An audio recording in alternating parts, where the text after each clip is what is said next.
Beni Gautama Sumarsono, Ketua Harian PB IPSI, meminta polemik yang saat ini terjadi di PSHT segera diakhiri. Hal ini dikatakan Beni saat menerima silaturahmi beberapa anggota pengurus PSHT di Padepokan Silat Taman Mini Indonesia Indah akhir pekan kemarin. Beni meminta maaf kepada semua warga PSHT senusantara. Ia mengatakan pernyataannya tersebut dipelintir hingga terjadi kegaduhan. Beni juga menjelaskan semua anggota pengurus IPSI adalah mewakili dirinya sendiri agar IPSI bisa lebih netral dan profesional. Berdasarkan ADART IPSI bahwa Dewan Pembina adalah mereka yang diambil dari para ketua perguruan dan pengurus perguruan. Ketua Harian PB IPSI ini juga meminta sudah saatnya semua warga PSHT fokus kepada masa depan pesilat yang saat ini tengah berjuang dan berlatih untuk bisa mengharumkan nama Indonesia di kancah internasional. Sebelumnya beredar video pelintiran di medsos pada saat pelantikan pengurus IPSI pusat yang dilaksanakan di Padepokan Pencaksilat Taman Mini Jakarta.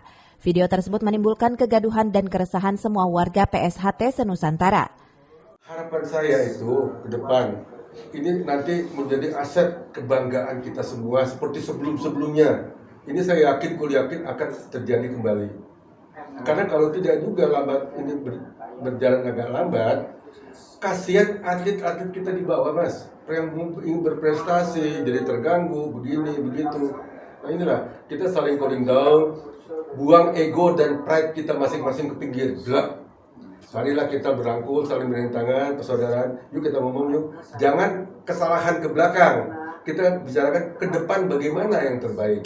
Kalau ke belakang saling membela diri, ya kan? Tapi kalau ke depan langkahnya apa sih ngapain? Wah, gue kudu ini, ini. Oh iya, masih kurang cocok gitu. Dari TMII Jakarta, Cevi Suryadi melaporkan.